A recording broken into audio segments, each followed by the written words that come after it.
हो और मन में कुछ कर दिखाने की चाह हो तो आपकी शारीरिक अक्षमता भी आपके आड़े नहीं आ सकती। खेलकूद को अक्सर फिट शरीर वाले लोगों का क्षेत्र माना जाता है, पर यह बिल्कुल भी सही नहीं है। बहुत से हैंडीकैप लोग भी खेल कूद में खासे इंटरेस्टेड होते हैं और इसमें अपनी भागीदारी भी देते हैं और उनके लिए ही खास आयोजित किया जाता है पैरालंपिक गेम्स। इस वर्ष टोक्यो ओलंपिक के खत्म होने के बाद अब टोक्यो में शुरू हो गया पैरालंपिक गेम्स। भारत के खिलाड़ियों की भी इसमें अच्छी भागीदारी है। नमस्कार, मैं शिवांजलि और आप देख रहे हैं द फुल वॉल्यूम का खास सेगमेंट संडे वाइब्स। भारत की ओर से टोक्यो पैरालंपिक गेम्स में भाग लेने वाले आज एक शख्स की कहानी हम आपके लिए लेकर आए हैं। हम बात कर रहे हैं यूपी के गौतम बुद्ध नगर के डीएम सुहास एलवाई की। जी हाँ, बिल्कुल सही सुना आपने। एक आईएएस ऑफिसर पैरालंपिक में देश का प्रतिनिधित्व कर रहे हैं। डीएम सुहास एलवाई देश के पहले ऐसे आईएएस ऑफिसर हैं जो टोक्यो पैरालंपिक में देश का प्रतिनिधित्व कर रहे हैं। वह साल 2007 बैच के आईएएस ऑफिसर है, साथ ही दुनिया के दूसरे नंबर के पैरा बैडमिंटन प्लेयर भी हैं।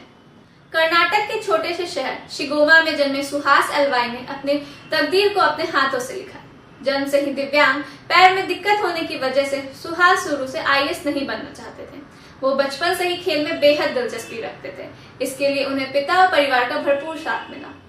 पैर पूरी तरह फिट नहीं था, ऐसे में समाज के ताने उन्हें सुनने को मिलते हैं, लेकिन पिता और परिवार चट्टान की तरह उन तानों के सामने खड़े रहे और कभी भी सुहास का हौसला नहीं टूटने दिया। सुहास के पिता उन्हें सामान्य बच्चों की तरह देखते थे। सुहास का बैडमिंटन प्रेम उनके पिता की ही देन है। परिवार ने उन्हें कभी नहीं रोका, जैसी मर्जी हुई सुहास ने उस गेम को खेला और पिता ने भी उनसे हमेशा जीत की ही उम्मीद की। पिता की नौकरी ट्रांसफर वाली थी, ऐसे में सुहास की पढ़ाई शहर शहर घूमकर होती रही। सुहास की शुरुआती पढ़ाई गांव में हुई तो वहीं सूरतकल शहर से उन्होंने नेशनल इंस्टीट्यूट ऑफ टेक्नोलॉजी से कंप्यूटर साइंस में इंजीनियरिंग पूरी की। साल 2005 में सुहास टूट गए थे। उनके पिता की मृत्यु हो गई थी। उनके जीवन में पिता का महत्वपूर्ण स्थान था। सुहास को पिता की कमी खलती रही।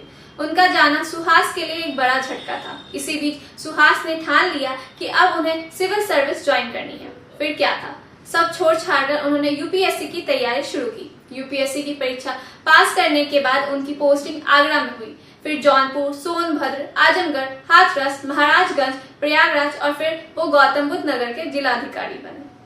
सुहास अब बड़े अधिकारी बन चुके थे, लेकिन वो इतने पर ही नहीं रुके। जिस खेल को वो पहले शौक के तौर पर खेलते थे, अब धीरे धीरे उनके लिए जरूरत बन गया था।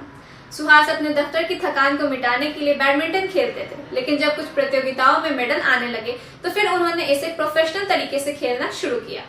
2016 में उन्होंने इंटरनेशनल मैच खेलना शुरू किया।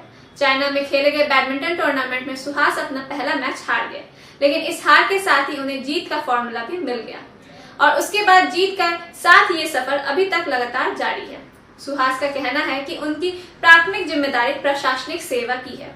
सुहास को काम के बाद रात को जो टाइम मिलता उसमें वो बैडमिंटन की प्रैक्टिस करते हैं। सुहास हर रोज करीब 3 से 4 घंटे प्रैक्टिस करते हैं। पैरालंपिक की शुरुआत 24 अगस्त से हो चुकी है और ये 5 सितंबर तक चलेगा। भारत के अभियान की शुरुआत 27 अगस्त को हुई है। सुहास 2 सितंबर को टोक्यो पैरालंपिक में अपना दमखम दिखाने उतरेंगे।